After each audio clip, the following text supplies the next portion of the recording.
Hi everyone, I'm Corbin and this is Plant Basics. In this episode, I'm going to take you through how I care for my Philodendron Melanochrysum. Really pretty philodendron, also has nice soft velvety leaves. This plant has given me some challenges.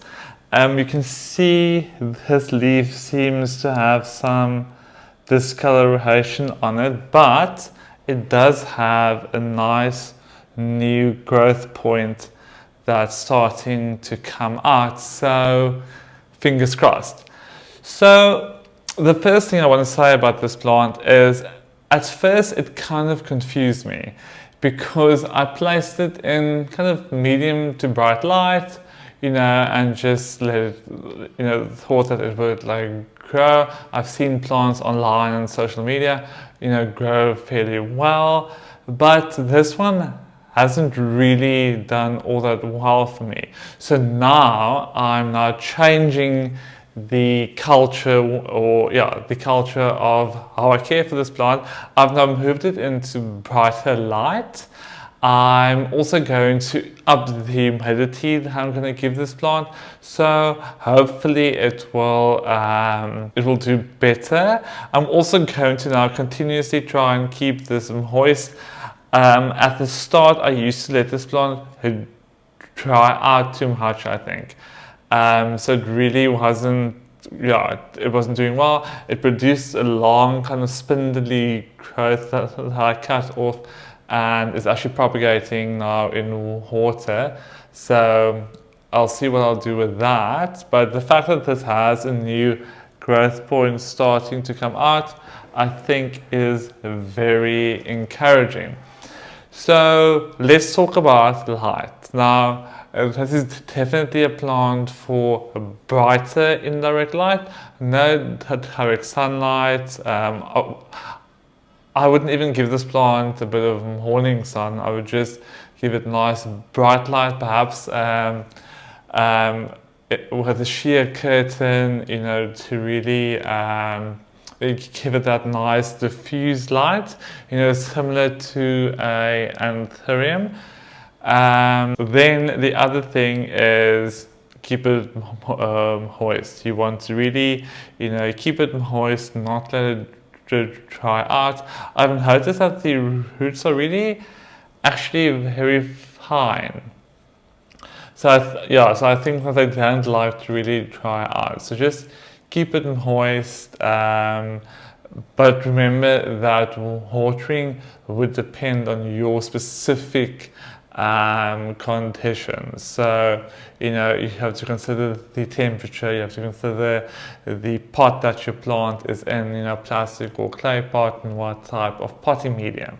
So that is something to just think about when you decide what the best watering schedule will be for your specific plant. So this is definitely a plant that requires more humidity.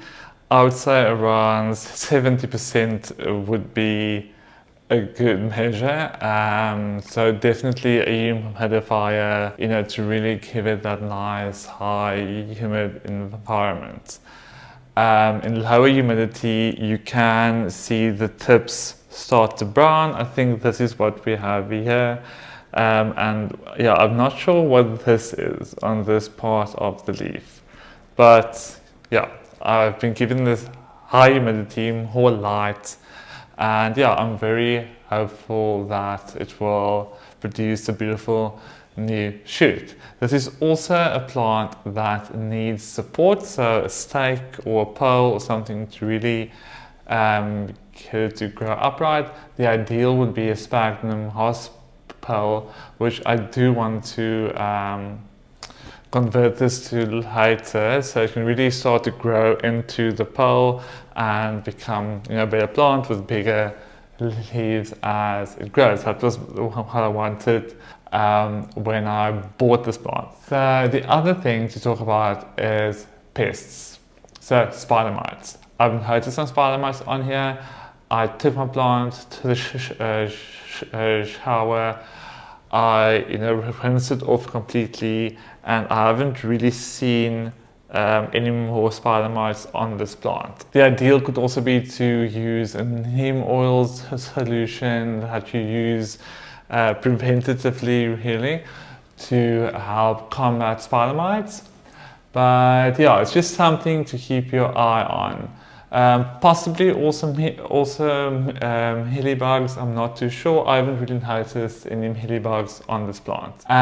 When repotting this plant, you're going to want to use a nice philodendron type of mix, so plenty of bark, plenty of perlite for lots of oxygen around the roots. The temperature that you want this plant to be in would be normal household temperatures. I would possibly say anything below 10 degrees Celsius could be an issue for this plant. I stand on correction. So for fertilizer, I usually use like kelp or worm castings. Something tells me that this could possibly be due to perhaps a universal houseplant fertilizer I might have used on this plant at some point, because this does look indicative of a kind of fertilizer burn. I'm not sure about that, but yeah, I'm going to keep you updated on this plant. If any of you have any other tips or tricks that you use on your Philodendron Melanochrysum, please leave them in the comment section. So I hope that you've enjoyed this video. If you like this video, please give it a thumbs up, and I will see you in the next video.